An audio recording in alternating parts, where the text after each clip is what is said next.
Hey guys, welcome back to the 5-Hour Show. I'm your host Raymond, and today I want to talk about something that's not seriously taken nowadays, or maybe people are discovering it, but it's a more emotional, serious.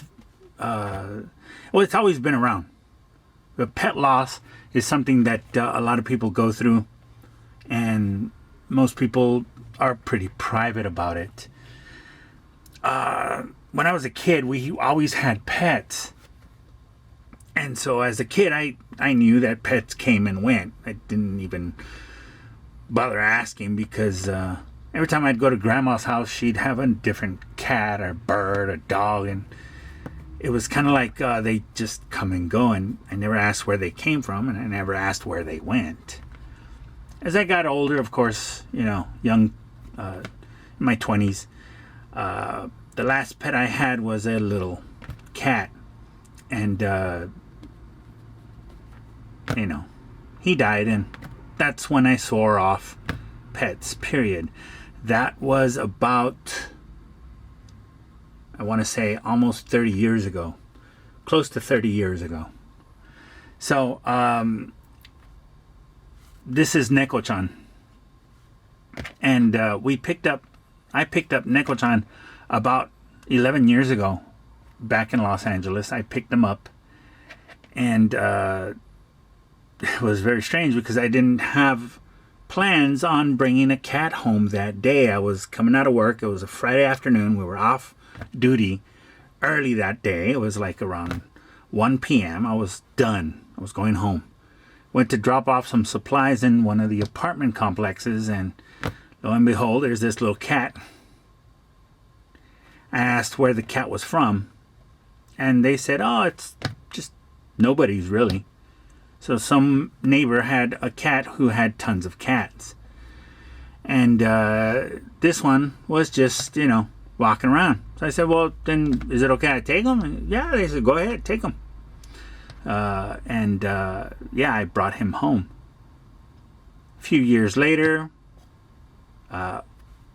he came to Tokyo, Japan with us. And then just this year, the first month of this year, he died. He had a fatty liver disease, and we didn't know. And that really hurts, because if we had known, we would have been able to have acted quicker.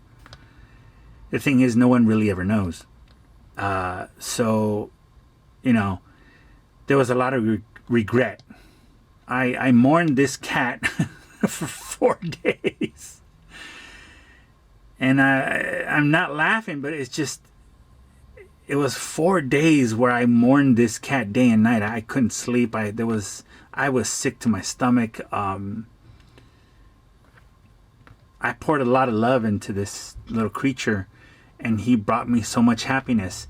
And it wasn't even the complete 11 years, but he was something very special to me, very dear. And I know that a lot of people think that pet loss is no big deal, that it's just an animal.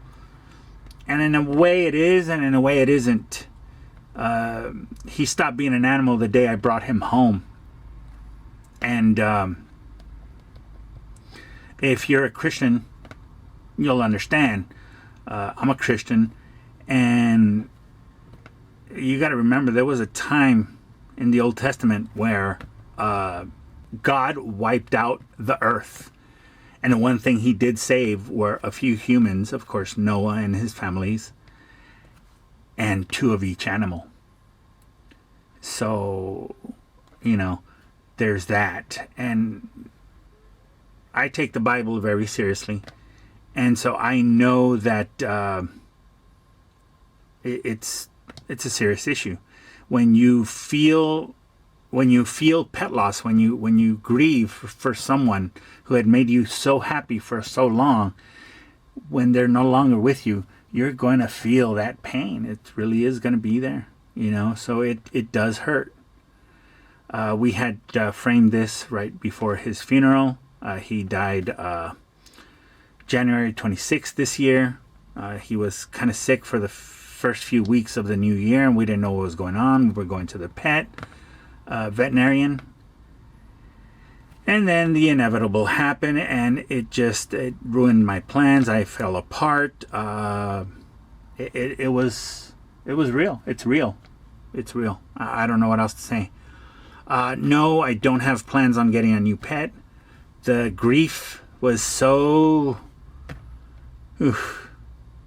We agree. We don't want to feel that again. We have 3 in Japan. You have a shrine for your pet, for your fallen member, family member, human. You have little shrines, and we have 3 shrines for 3 pets. So it's too much. We are not going to get another one. It's not that I'm afraid to love again. It's just that it was very heartbreaking, and I don't want to go through that type of heartbreak again. And pet loss is different from human loss, which is not a good thing, but you should mourn.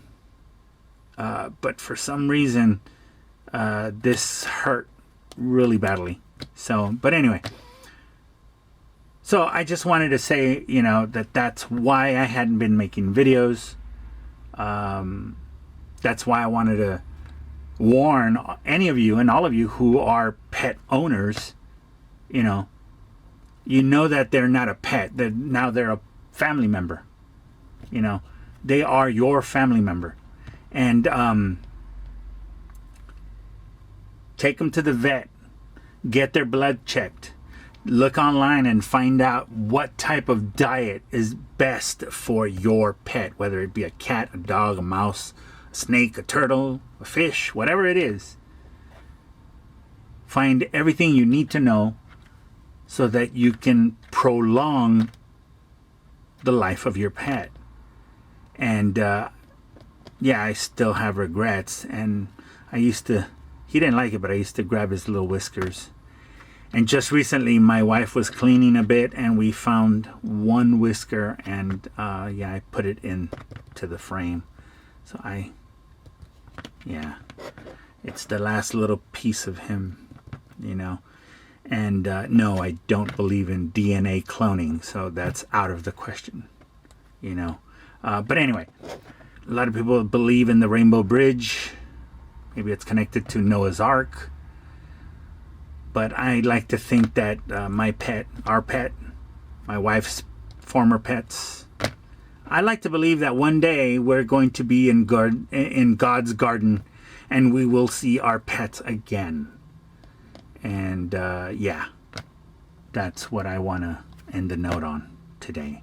So with that, I'd like to thank you for watching. I'd like to ask you to please consider sharing, liking, subscribing. If you have a pet, leave a comment. What do you think?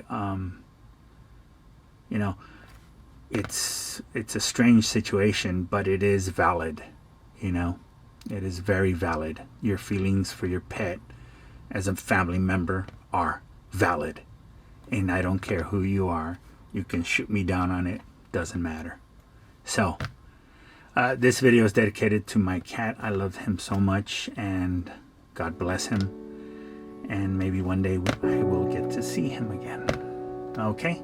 Anyway, thank you very much. Take care. God bless you. And I will see you guys on the next episode of the 5R Show.